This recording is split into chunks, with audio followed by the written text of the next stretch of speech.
ये clash in Paris को अब तक तो मैं इस हिसाब से हाई रेट कर रहा था कि क्योंकि वहां का क्राउड अच्छा होगा, मैचेस अच्छे होने वाले हैं, लेकिन मुझे ये नहीं पता था भाई इस वाले शो की जो अटेंडेंस है वो 30,000 के आसपास होने वाली है। मतलब ये अरीना और स्टेडियम के जो बीच का हिसाब किताब होता है, क्लैश इन पेरिस का जो एटमॉस्फेयर है फ्रांस से, वो कुछ आपको ऐसी फीलिंग देने वाला है। और इसके ऊपर थोड़ा लोग डेव मेल्जर को रेल रहे हैं, क्योंकि वो ये कह रहे थे कि भैया क्लैश इन पेरिस में ज्यादा लोग आने नहीं वाले, या फिर वो उसको सोल्ड आउट करेंगे नहीं। तो अब ना सिर्फ वहां का क्राउड का एटमॉस्फेयर, लेकिन इमेजिन 30,000 लोग वो डिफरेंट और यूनिक तरीके के चैंट कर रहे होंगे, और ऊपर से अगर उन्होंने मैचेस बैंगर डिलीवर कर दिए और उसमें कुछ शॉकर एंड सरप्राइज भी हमारे लिए हो गया, तो भैया क्लैश इन पेरिस बहुत जबरदस्त शो बन जाएगा साल का। और ये बता देता हूं कि आज स्मैकडाउन हमारे लिए भी फ्राइडे को ही है, क्योंकि ये उधर से होने वाली है लियोन से। तो अगर आप इंडिया की टाइमिंग से देखोगे तो ये रात को 11:30 बजे के आसपास होगी, यानी इंस्टाग्राम पे कुछ करने का अच्छा मौका है। और फिर ये जो क्लैश इन पेरिस है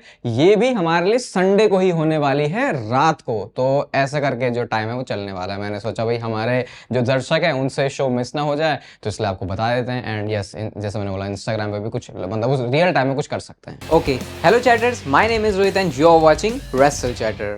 वेलकम है आपका वॉइस ऑफ रेसलिंग के एपिसोड नंबर 738 में। और जैसे मैं आपको बोल रहा था कि रोमन रेंस आने वाले हैं स्टेफनी मैकमैन के व्हाट्स योर स्टोरी वाले पॉडकास्ट में, और एक्सपेक्टेड था कि बहुत सारी बढ़िया चीजें यहां से निकलेंगी, लेकिन बहुत बहुत ज्यादा बढ़िया चीजें यहां से निकल गई हैं। मेन चीजें मैं आपको देखो बताने वाला हूं, और ये WWE फैंस के लिए खुशखबरी भी लेके आया। तो स्टार्ट करते हैं। सबसे पहले रोमन रेंस ने अपने प्रोमो की बात करी, क्योंकि अभी रिसेंटली जब वो, रिसेंटली तो नहीं, वैसे तो बहुत साल हो गए ट्राइबल चीफ जब से वो बने, तो उनके जो प्रोमोज बहुत बढ़िया हो गए। तो रोमन रेंस कुछ इस तरीके से बताते हैं कि मेरे को जो लो हैंगिंग फ्रूट्स है ना उनको लेना पसंद नहीं है। मतलब कि वो ये कहना चाह रहे हैं कि जो सुपरस्टार्स कुछ ऐसे कर्स वर्ड का यूज कर देते हैं या फिर चीप हाइप या फिर पॉप लेने के लिए शब्द बोलते हैं ना, मुझे वैसे जाना पसंद नहीं है, मुझे उस तरीके से जाना पसंद नहीं है। मैं कम्युनिकेट करना चाहता हूँ वो थोड़ा जो इंटेलेक्ट वाली बात है वो रोमन रेंस हमेशा ही चाहता है अपने प्रोमोज में, और इसीलिए कभी हमने रोमन रेंस को ऐसे करते हुए देखा भी नहीं। अगर आप नहीं समझ रहे तो आप इसको इस तरीके से समझ सकते हो कि जैसे भी बेकी लिंच ने निकी बेला के बारे में काफी ज्यादा जो है पर्सनल बातें बोली थी, तो वैसी तरीके की जो चीजें हैं उसको थोड़ा चीप पॉप लेने में कंसिडर किया जाता है। वैसे बेकी लिंच और निकी बेला के इस केस में मैं उतना बोलूंगा नहीं, क्योंकि वो थोड़ा अलग है, मतलब उसको थोड़ा हम ऐसा एक्सेप्शन रख सकते हैं। फिर उसके बाद रोमन रेंस ने उस चीज पर भी बात करी जो कि बहुत सारे सुपरस्टार्स को ऑफेंड करेगी, और वो था भाई तुम अपने थाइज पे मारते क्यों हो। आपने देखा होगा WWE में आजकल जब सुपर किक्स होती हैं, और भाई किन से बोल रहे हो तुम, तुम्हारे जे और जोसो जो भैये हैं, जो तुम्हारे कजिन्स हैं, वो खुद ऐसा करते। तो रोमन रेंस कहते हैं कि क्या कर रहे हो भाई, तुम थोड़े काम को लेके सीरियस हो जाओ। और वो यहाँ पे अंडरटेकर की भी बात करते हैं कि अंडरटेकर को भी कैसे इस चीज से जो है प्रॉब्लम है। ड्रू मैकिंटायर भी क्लेमोर के टाइम पे करते हैं, और ऑब्वियसली जो भी सुपरस्टार सुपर किक्स आजकल हिट कर रहे हैं वो तो करते ही हैं। तो वो इस तरीके से बता रहे हैं कि ये करना छोड़ दो, ये सही नहीं लगता। ये वैसे बहुत कॉन्ट्रोवर्शियल सी चीज है, क्योंकि बहुत पुराने टाइम से होती भी चली आ रही है, लेकिन शायद तब पहले इतना पता नहीं था, अब पता लग गया। तो फिर जो मॉडर्न टाइम में कहा जाता है कि इस चीज को अवॉइड करो तो वो सही रहेगा।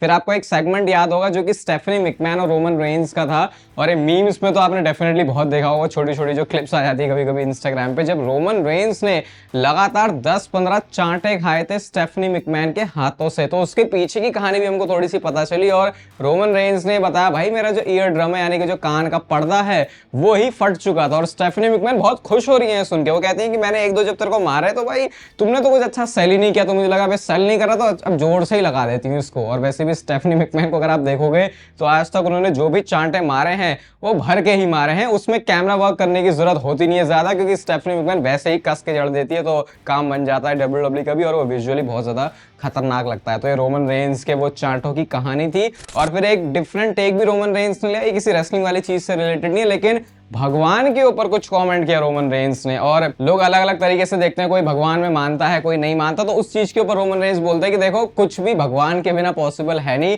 तुम जिस भी धर्म से हो, तुम एक किसी पावरफुल एंटिटी में तो तुम्हें बिलीव करना चाहिए, क्योंकि ऐसे ही इंसान जो है चलते हैं, क्योंकि वो हर किसी चीज से जुड़े हुए होते हैं। तो वो कहते हैं कि मैं क्योंकि क्रिश्चियन हूं तो मैं जीसस में बहुत ज्यादा बिलीव करता हूं कि वो सन ऑफ गॉड हैं, और वो जो है हमारे पापों के लिए उन्होंने अपनी जान गंवाई थी, ऐसा करके रोमन रेंस बोलते हैं। तो भगवान के ऊपर रोमन रेंस का पूरा भरोसा है, ऐसा उन्होंने बोला, जो कि अच्छी बात भी है, क्योंकि ये आपको थोड़ा सा आपकी लाइफ में डिसिप्लिन और अच्छे काम, और तुम किसी का कुछ गलत ना करो, तो उस बड़ी पावर में थोड़ा सा बिलीव करना जो है जरूरी हो जाता है। फिर उसके बाद रोमन रेंस ने अपने बच्चों को भी नहीं छोड़ा भाई। मतलब रोमन रेंस वैसे तो ट्रैश टॉक या फिर उल्टी सीधी बकवास से अपने अपोनेंट के बारे में करते हैं। वो अपने बच्चों का भी मजाक उड़ाते, कहते हैं कि मैं जब छोटा था ना, जब मैं 7 साल का था तो मैं 75 पाउंड का हो चुका था, लेकिन अब मैं अपने बच्चों को देखता हूँ भाई वो तो उससे बहुत ज्यादा स्मॉल है, और मैं उनसे कहता रहता हूँ कि मैं और जो ट्विन ब्रदर है यानी ऊसोस हैं, हम तुम्हें भर के मारते और तुम्हारा कोई चांस भी नहीं होता अगर उस सेम एज में हम तुमको जो है लड़वा देते। तो ना सिर्फ मतलब अपने बच्चों को नहीं छोड़ रहा है बंदा, तो सोचो रिंग में जब सुपरस्टार सामने आएगा तो उसकी तो फिर ये कच्ची करने में माहिर है। फिर वाइजमैन के बारे में भी उन्होंने कमेंट किया, और देखो किस तरीके से किया, क्योंकि अब बंदा वाइजमैन जो है वो ट्राइबल चीफ के साथ तो है नहीं, तो ऐसा भी नहीं है कि भाई बहुत ज्यादा तुम वाहवाही कर सकते हो। तो रोमन रेंस ने बोला भाई जब भी तुम लॉन्ग फ्लाइट्स पर हो वाइजमैन के साथ में, और उसको वाइजमैन नाम एक रीजन की वजह से दिया गया है, वो हमेशा जो जेम्स है, जो डायमंड्स है वो ड्रॉप करता रहता है, तुम उसको बस कलेक्ट करते रहो। यानी रोमन रेंस ये बताना चाह रहे हैं कि देखो वो जो बंदा है ना, वो इन्फॉर्मेशन का, नॉलेज का, लाइफ में कैसे क्या चीजें करनी होती है, वो इन्फॉर्मेशन का और उस बड़ी जो उनके पास पूरा डेटा है ना उसका भंडार है, और अगर तुम उसके आसपास रहते हो तो उनसे जो है काफी सारी चीजें सीख सकते हो। बट लास्ट में उन्होंने ये भी बोल दिया कि आई हेट हिज गट्स, यानी कि ठीक है तारीफें हो गई बट अपना कैरेक्टर भी उनको रोमन रेंस को ज्यादा ब्रेक करना नहीं था, तो उन्होंने पॉल हेमन के बारे में ये कमेंट कर दिया। और जो मैं आपको बात बता रहा हूँ, सबसे बड़ी चीज जो कि इस इंटरव्यू पॉडकास्ट से निकली वो था रोमन रेंस का WWE से हॉलीवुड में जाना। तो एक बहुत ही डिफरेंट टेक रोमन रेंस का इसके ऊपर है।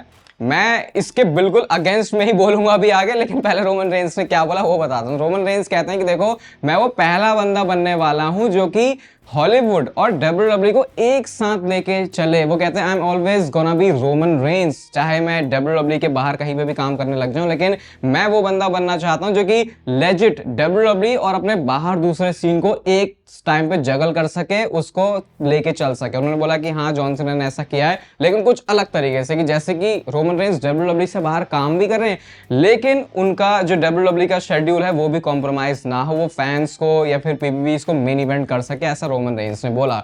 अब जो मैं कह रहा हूं कि इसके अगेंस्ट में मैं कुछ बोलना चाहूंगा, भाई रोमन रेंस यार देखो तुम वैसे भी अभी हॉलीवुड में तो गए नहीं हो, ठीक है, तुम्हारे वैसे इतनी अपीयरेंसेस कम हो गई है, तो जब तुम हॉलीवुड में चले जाओगे तो हम ऐसा कैसे एक्सपेक्ट कर सकते हैं कि अच्छा जो बंदा फुल टाइम नहीं हो पा रहा, फिर जब वो पार्ट टाइमर बन जाएगा तो फिर वो किस तरीके का पार्ट टाइमर होगा। लेकिन एक अच्छी चीज जो यहाँ से हम निकाल सकते हैं वो ये है कि एटलीस्ट रोमन रेंस का माइंडसेट ऐसा है कि मैं दोनों चीजों को मैनेज करना चाहूंगा साथ में। ऐसा नहीं है कि वो बिल्कुल ही WWE को डिश करके हॉलीवुड में चले जाएंगे। तो अब ऐसी उन्होंने बात बोल दी है तो भैया अपने शब्दों पे तो खरा उतरना पड़ेगा ही। तो कोशिश इसका मतलब रोमन रेंस की पूरी रहेगी कि भले ही वो WWE से बाहर के प्रोजेक्ट्स ले रहे हैं, बट उसका मतलब ये नहीं कि वो WWE कंपनी को छोड़ के ही चले जाएं। He is always gonna be Roman Reigns, ऐसा उन्होंने खुद ही बोला है। तो ये एक पॉजिटिव चीज है जो कि हम यहाँ से निकाल सकते हैं। तो ये कुछ मेन बातें थी स्टेफनी मैकमैन वाले पॉडकास्ट के साथ। वैसे अगर आप इसको आराम से बैठ के देखोगे तो वो एक रोमन रेंस की जो चिल वाइब है ना उसको आप महसूस कर सकते हो, जो कि जब मैंने इसको पूरा देखा तो मेरे को वैसी वाइब आई। तो अब बताओ आपको क्या मस्त बात लगी इसमें रोमन रेंस की। एक मस्त बात बस उन्होंने ये बोल दी कि मैं दोनों को मैनेज कर लूंगा साथ में। भाई साहब यार अभी तुमसे अभी वाला नहीं मैनेज हो रहा, तुम आगे जाके क्या करोगे, बट ठीक है माइंडसेट वैसा है जो कि अच्छी बात है। रोमन रेंस की बात चल रही है तो भाई आज से 5 साल पहले कुछ ऐसा हुआ था जिसने हमेशा के लिए WWE को बदल के रख दिया, और वो था बैक स्टेज का वो सेगमेंट जब रोमन रेंस से कैमरा पैन होके जाता है पॉल हेमन की तरफ और वो कंफर्म करता है, वो पहली बार स्क्रीन पे हमको दिखाता है Roman Reigns and Paul Heyman का अलायंस, और वहां से बना वाइजमैन, फिर वहां से बना एक ट्राइबल चीफ। तो 5 साल हो चुके इस चीज को। सोचो अगर ये मूव WWE ने कभी किया ही नहीं होता और फिर सिर्फ बिग डॉग वाला रोमन रेंस का कैरेक्टर चल रहा होता तो फिर इस लेवल पे तो कहीं से भी नहीं आने वाला था। आई थिंक अब रोमन रेंस के पुराने वाले फैंस भी अग्री करेंगे। शुरू में बहुत सारे रोमन रेंस के फैंस को प्रॉब्लम हुई थी इस चीज को देख के कि भाई ये बंदा बिग डॉग से क्या बन गया, ये तो बड़ा हीरो, क्योंकि हमको ऐसे बॉलीवुड में देखने की आदत है ना कि भैया हीरो ही जीतेगा। लेकिन अगर आप वैसे भी देखोगे इन जनरल तो काफी ज्यादा लोगों का जो फैंडम है, मतलब किसी को हीरो देखना, वो पहले सिर्फ हीरो के टर्म में ही था, लेकिन अब बैड एस जो गलत काम करता है वैसे वाले जो कैरेक्टर्स हैं उनको भी अप्रिशिएट करते हैं, सिर्फ कैरेक्टर में है, रियल लाइफ में नहीं। रियल लाइफ अलग अलग होती है और ये रियल लाइफ मूवी वाली लाइफ और WWE वाली लाइफ अलग होती है। तो उसके चक्कर में अपना लाइफ में ऐसी तैसी मत कर लेना, देखो बैड कैरेक्टर को पसंद करने के चक्कर में। कल केविन ओवंस का मैंने आपको वो ट्वीट तो बता दिया था जिसमें वो कह रहे हैं कि भैया पैनिक करने की जरूरत नहीं है, आई एम स्टिल फैट, लेकिन वो फोटो दिखाना ही मैं आपको भूल गया। तो वो किस पिक्चर की बात हो रही थी, ये वो पिक्चर है जहां पे आप देख सकते हो केविन ओवेंस डेफिनेटली बहुत ज्यादा इसमें स्लिम लग रहे हैं। अगर आप उनका थोड़ा पेट के आसपास का एरिया भी देखो तो जिस तरीके से उनके जो दोनों हाथ ऐसे रेस्ट कर रहे हैं वो बता रहा है कि भाई थोड़ा सा जो मामला है वो अंदर हुआ है। बाकी फिर आप उनका थोड़ा अगर हाथ की शेप देखोगे तो वो थोड़ी और ज्यादा डिफाइंड लग रही है, जो कि बॉडी फैट परसेंटेज कम होने के बाद हो जाती है। तो लग तो रहा है कि केविन ओवेंस ने थोड़ा सा जो साइज है उसको लूज किया है, but I think Kevin Owens उन बहुत ही रेयर सुपरस्टार्स में से है जिनके ऊपर आप बोलोगे भी कि भैया ये थोड़ा फैट है तो उस चीज से कोई प्रॉब्लम नहीं होती, क्योंकि उसी चीज को वो अपने रेसलिंग स्टाइल में यूज करते हैं। तो ये अलग अलग तरीके की चीजें होती है। जैसे अगर आप ओटिस को भी देखोगे तो वो भी उसको उस तरीके से यूज करते हैं। थोड़ा डिफरेंस होता है यहाँ पे एक WWE के भी हिसाब से ना, कि कोई बंदा बहुत मस्कुलर है, जैक्ड है और उसका बॉडी फैट परसेंटेज कम है तो ठीक है वो अच्छा है, लेकिन फिर कुछ इस तरीके के कैरेक्टर भी होते हैं जैसा केविन ओवेंस है। कुछ वीडियोस पहले मैंने आपको वो सिचुएशन बताई थी जब राजा जैक्सन ने एक रेसलर के ऊपर अटैक कर दिया था और वो रियल वाला ही अटैक था। पता नहीं उस बंदे का दिमाग फिरा हुआ था या फिर क्या है, अब उसके साथ तो अलग वाला हिसाब किताब होने वाला है। लेकिन एक गुड अपडेट हमको मिली उस रेसलर के बारे में जिनका नाम साइकोस 2 है। तो आप ये पिक्चर देख सकते हो और काफी ज्यादा जो रेसलिंग कम्युनिटी है ना उन्होंने फंड भी रेज किया था ताकि उनकी जो मेडिकल ट्रीटमेंट है वो अच्छे से हो सके। तो जो कॉन्शियसनेस है वो आ चुकी है इनकी और काफी सिचुएशन बुरी भी हो सकती थी, क्योंकि जिस तरीके से उन्होंने पंचेस आफ्टर पंचेस मारे थे देखो फिर कुछ भी हो सकता है। और वैसे भी जब सिर के आसपास का मामला होता है तो फिर किसी भी तरीके से चीजें जा सकती है। बट गुड बात यह है कि अब वो अच्छे हो चुके हैं, रिकवर हो चुके हैं और शायद बहुत जल्दी फिर वो दोबारा से जो रेसलिंग है वो भी करना शुरू कर देंगे। तो ये जस्ट एक अच्छी चीज तो मैंने सोचा शेयर कर देता हूँ। बाकी उस बंदे की ट्रीटमेंट अगर बढ़िया नहीं हुई तो फिर बेकार सा लगेगा थोड़ा, क्योंकि ऐसे सरफिरे बंदों को अगली बार ऐसी कोई सरफिरी हरकत ना करें उसके लिए एक लेसन तो तगड़ा मिलना चाहिए। पहले हमको ऐसा लग रहा था कि जो क्लैश इन पेरिस होने वाला है यहाँ पे मैच होगा ड्रू मैकिंटायर और कोडी रोड्स का अनडिस्प्यूटेड चैंपियनशिप के लिए, लेकिन फिर पता ये चला कि शायद कोडी रोड्स का शेड्यूल उन्हें अलाउ नहीं कर पा रहा क्योंकि इस समय ऑस्ट्रेलिया जा चुके हैं, तो शायद ये एक रीजन हो सकता है। बट WWE लास्ट मोमेंट पर एक मैच अनाउंस कर सकती है ड्रू मैकिंटायर के लिए और ये नहीं है अगेंस्ट कोडी रोड्स, ये है against the viper Randy Orton. तो चांसेस काफी अच्छे खासे हैं कि क्लैश इन पेरिस में इनका सिंगल्स मैच WWE करवा दे। और ऐसा इसलिए क्योंकि इन्होंने थोड़ा रश किया है, बट शायद वो रश इसीलिए किया है ताकि वो एक मैच की तरफ इसको लीड कर सके। तो ऐसा करने से ये भी हो जाएगा भैया कि रैंडी ओर्टन और ड्रू मैकिंटायर का मैच होगा और रैंडी ओर्टन की एंट्रेंस पर भी कुछ जो क्राउड का रिएक्शन है वो नोट करने वाला हो सकता है। और अब तक की शायद सबसे लेजेंडरी एंट्रेंस रैंडी ओर्टन की होगी। आपको ऐसा लग रहा होगा कि बहुत ज्यादा हाई रेट किया जा रहा है इस फ्रांस के क्राउड को, लेकिन शायद ये आपको क्लैश इन पेरिस वाले दिन जो है वो बहुत अच्छी तरीके से पता चल जाएगा। और एक वीडियो और सोशल मीडिया पर आती है और ये बहुत ज्यादा फनी है। यहाँ पे CPR दिया जा रहा है फिन बैलर को, जो मैंने पहली नजर में देखा मैं थोड़ा सा डर गया, लेकिन यहाँ पे मस्ती मजाक ही चल रही थी। JD मैकडोनाल्ड ने पहले ऐसे उनकी चेस्ट पे प्रेस किया, उसके बाद माउथ टू माउथ जो वो सांस देते हैं वो किया और उसके बाद फिन बैलर एकदम से जग गया जैसे कि अंडरटेकर जगते हैं। तो यूके के अंदर तो स्पेशली भाई ये कुछ अलग ही मस्ती माहौल के मूड में आ गए हैं। शायद ऊपर से इंस्ट्रक्शन तो नहीं आए थे ऐसे कि जाओ भैया सुपरस्टार तुमको जो करना है वो करो, कैमरास तो वैसे भी इतने चलते नहीं है तो टेलीवाइज ये चीज होने नहीं वाली, तो जितनी मस्ती करनी है करो। और लोगों ने भी डेफिनेटली इस मोमेंट को एंजॉय तो किया, बट पहली नजर में लगा कि ओह ये क्या चल रहा है फिन बैलर के साथ। रेसलमेनिया 42 का मैच कार्ड किस तरीके का दिखेगा अब, क्योंकि रेसलमेनिया बहुत ज्यादा दूर है, लेकिन अपने आप में शो ही इतना बड़ा होता है कि इसके बारे में बहुत पहले से बातें होनी शुरू हो जाती हैं। तो BR की तरफ से एक पॉसिबल मैच कार्ड आया है, पूरा इसको नीचे से लेके ऊपर तक चलते हैं। CM पंक वर्सेस ब्रॉक लेसनर, ये राइवलरी पॉल हेमन के जमाने से थी जब वो उनके लिए भी ये जो थोड़ी सी बहस है वो चलती थी, और अब तो वैसे पॉल हेमन के लिए बहुत सालों उनके पीछे पड़े रहते हैं। तो CM पंक versus Brock Lesnar WrestleMania level का मैच देखो है, और वो भी 2026 के हिसाब से। फिर विमेंस टैग टीम चैंपियनशिप के लिए शार्लेट फेयर एलेक्सा ब्लिस वाला मैच है।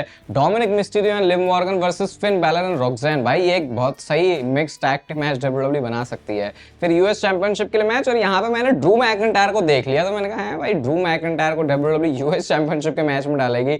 मैं तो एक्सपेक्ट कर रहा हूँ कि अगला साल जो है वो ड्रू मैकिंटायर का ही होना चाहिए, क्योंकि यही चीज 2025 में एक्सपेक्ट करी थी उनके CM पंक की राइवलरी के बाद, लेकिन वैसा कुछ हुआ नहीं। फिर उसके बाद Iyo Sky versus Becky Lynch का इंटरकॉन्टिनेंटल चैंपियनशिप का मैच, ये एक इंटरेस्टिंग है। Usos versus Bron Breakker and Bronson Reed, मस्त टैग टीम मैच के हिसाब से हो सकता है, और इसका मतलब ये भी है कि जिमी एंड जे ऊसो दोबारा से टैग टीम में आ जाएंगे। फिर विमेंस चैंपियनशिप के लिए match Bianca bilayer versus Jade Cargill, ये मैच तो मुझे लग रहा था कि जब जेड कारगिल आएंगी उसी वाली रेसलमेनिया को होगा, लेकिन वैसा WWE ने किया नहीं। रिया रिप्ली वर्सेस स्टेफनी वकैर, ये बहुत सारे फैंस का एक ड्रीम मैच है। फिर वर्ल्ड हेवीवेट चैंपियनशिप के लिए जो मैच है वो है Roman Reigns versus Seth Rollins, भाई ये मैच तुम करवाओ ही करवाओ, मैं तो कह रहा हूं, क्योंकि इससे रोमन रेंस चैंपियनशिप पिक्चर में भी आएंगे, और जो बहुत टाइम से ड्यू पड़ा हुआ है इनका रेसलमेनिया लेवल का मैच इन शील्ड ब्रदर्स का वो भी हो जाएगा। और फिर अनडिस्प्यूटेड अनडिस्प्यूटेड चैंपियनशिप के लिए match, Cody Rhodes versus Randy Orton. अगर ये मैच हो रहा है ना तो मैं सारे जो ट्रिपल एच के पाप हैं उन सेगमेंट्स को करा करा के, जब वो रैंडी ऑर्टन को सिर्फ टीज करते थे कि कोडी रोड्स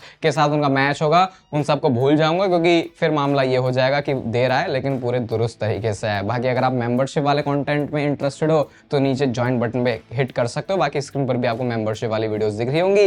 ये वीडियो यहाँ तक देख रहे हो तो भाई इसको लाइक कर देना, चैनल को सब्सक्राइब कर दो ऐसे और मस्त WWE से रिलेटेड कंटेंट के लिए। बाकी तब तक फिर लेते रहो जिंदगी के मजे।